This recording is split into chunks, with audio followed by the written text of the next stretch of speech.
नमस्कार, मी पद्मा रेसिपी मराठीमध्ये तुम्हा सर्वांचं खूप खूप स्वागत आहे। आज आपण दिवाळीनिमित्त चकलीचा प्रकार बघणार आहोत। तो म्हणजे ही रेडीमेड पॅकेट आहे, त्याचं चकली बनवणार आहोत आपण। तर त्यासाठी आपण काय साहित्य लागतं चला तर मग बघूया।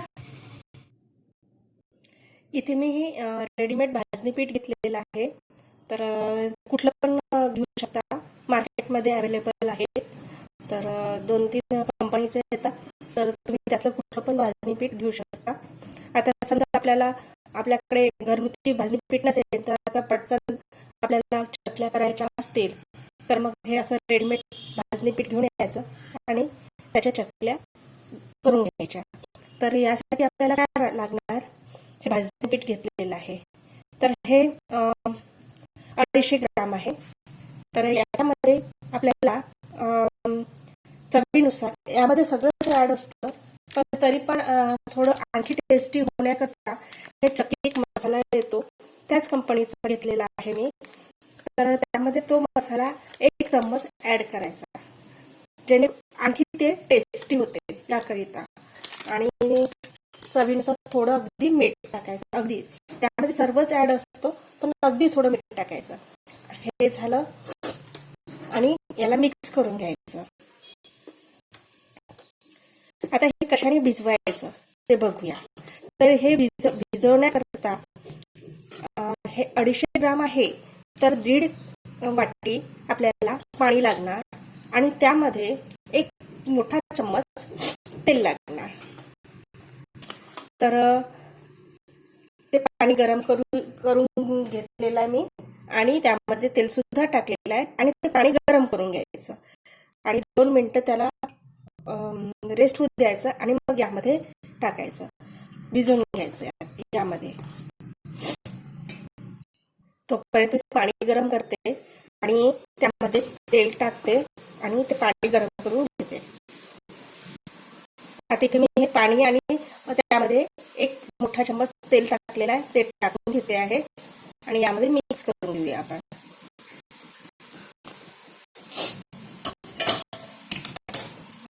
हे पाणी गरम असल्यामुळे चम्मचनेच हे मिक्स करायचं असतं, नाहीतर हाताला भाजेल। असं सर्व मिक्स करून घ्यायचं याला।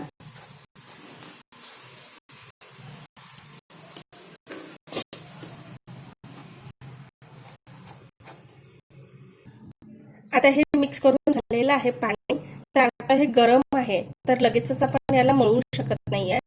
तर याला 5 मिनिटं म्हणजे 10 मिनिटं रेस्ट करायला ठेवूया, जेणेकरून ते थंड होईल थोडं।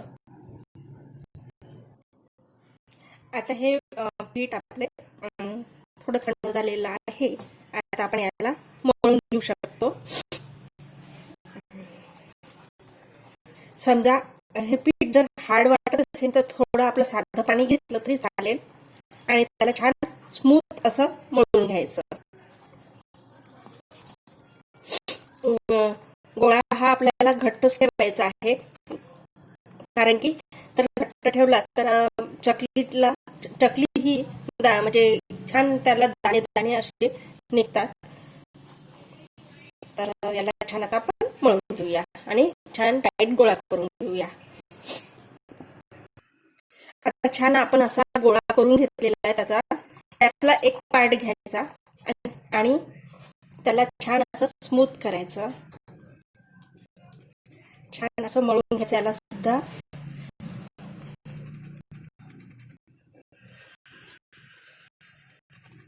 या पद्धतीने छान मळून घ्यायचं, कारण की आपल्याला चकलीच्या साच्यामध्ये त्याला टाकायचं आहे, म्हणून असं छानपैकी मळून घ्यायचं त्याला। आता मी एक पार्ट याचा छान मळून घेतलेला आहे आणि आपण साचा घेऊया। हा साचा घेतलेला आहे मी आणि त्याची प्लेट ही आहे या स्टार आकाराची, ही यामध्ये लावायची आणि त्याला असं पॅक करायचं आणि याला आतून तेल लावायचं, तेल लावायला विसरायचं नाही। आणि हे जे आहे यामध्ये टाकायचं, जे आपण मळून घेतलेलं होतं पीठ ते यामध्ये टाकायचं आणि करायचं. आता इथे मी बाजूला गॅसवरती कढई ठेवलेली आहे आणि तेल गरम करायला ठेवलेलं आहे. तेल गरम होत आहे तोपर्यंत आपण एका प्लेटमध्ये चकल्या पिळून घेऊया. असं टाईट करायचं. आता इथे मी या 4 प्लेट्स घेतलेल्या आहेत. त्या प्लेटला आपण तेल लावून घेऊया पहिले सुरुवातीला आणि नंतर याच्यावरती आपण चकली टाकूया. छान ग्रीस करून घ्यायचं. मी बोटानेच करते आहे. ग्रीस करून घ्यायचं.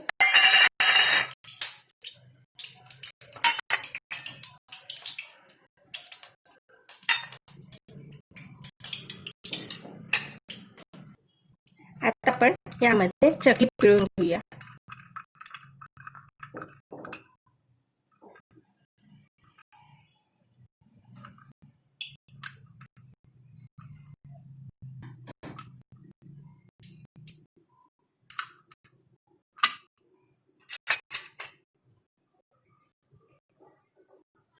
आणि एंड पार्ट त्याचं पॅक करायचं.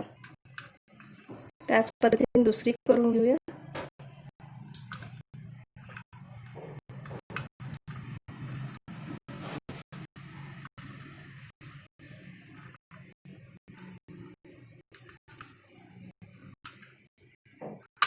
हा जो एंड पार्ट आहे याला पॅक करून घ्यायचं. या पद्धतीने आपण सगळ्या चकल्या करून घेऊया. अशा प्रकारे ह्या चकल्या पिळून घेतलेल्या आपण आणि आता आपण इथे तळून घेऊया. तेल गरम झालेलंच आहे आणि तळून घेऊया. तेल सुरुवातीला कडक करून घ्यायचं आहे आणि नंतर जेव्हा ह्या चकल्या आपण टाकू त्यावेळेस त्याची फ्लेम, गॅसची फ्लेम कमी करायची, जेणेकरून म्हणजे हे जी चकली आहे याचं वरचं कव्हरिंग एकदम म्हणजे ब्लॅकिश कलर होऊ नये म्हणून.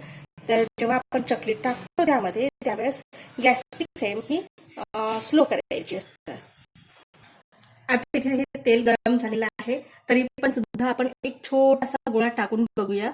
अगदी लाईट तो गोळा वरती आला की तेल अगदी व्यवस्थित गरम झालेलं आहे समजायचं.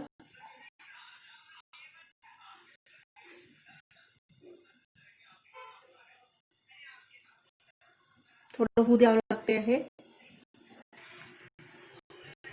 आता आपण आणखी एक छोटासा गोळा टाकूया. हा वरती आला. तेल अगदी व्यवस्थित गरम झालेलं आहे असं समजायचं आणि त्याला काढून घ्यायचं. आता आपण या चकली टाकायला रेडी आहोत.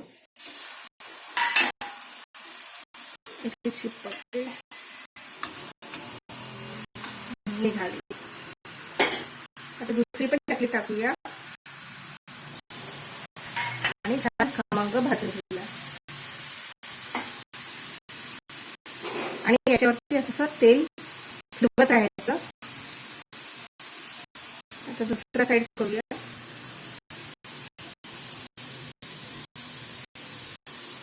मीडियम आचेवरती त्याला परतून घ्यायचं.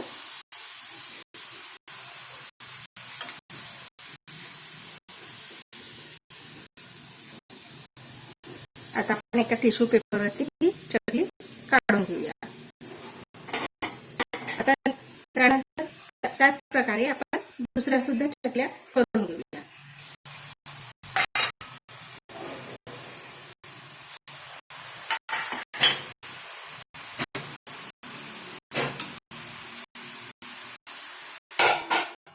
आता आपण हे चकली काढून घेऊया. तळून झालेली आहे, छान कलर आलेला दिसतोय. आता अशा प्रकारे आपण सर्व चकल्या तळून घेऊया. अशा प्रकारे आपल्या ह्या चकल्या झालेल्या आहेत आणि बघू शकता खूप छान याला हे काटे काटे आलेले आहे. खूप मस्त झालेले आहे. कुरकुरीत खूप व्यवस्थित झालेली आहे आणि तोंडात टाकल्याबरोबर विरघळणारी अशी ही चकली आहे. खूप मस्त झालेली आहे.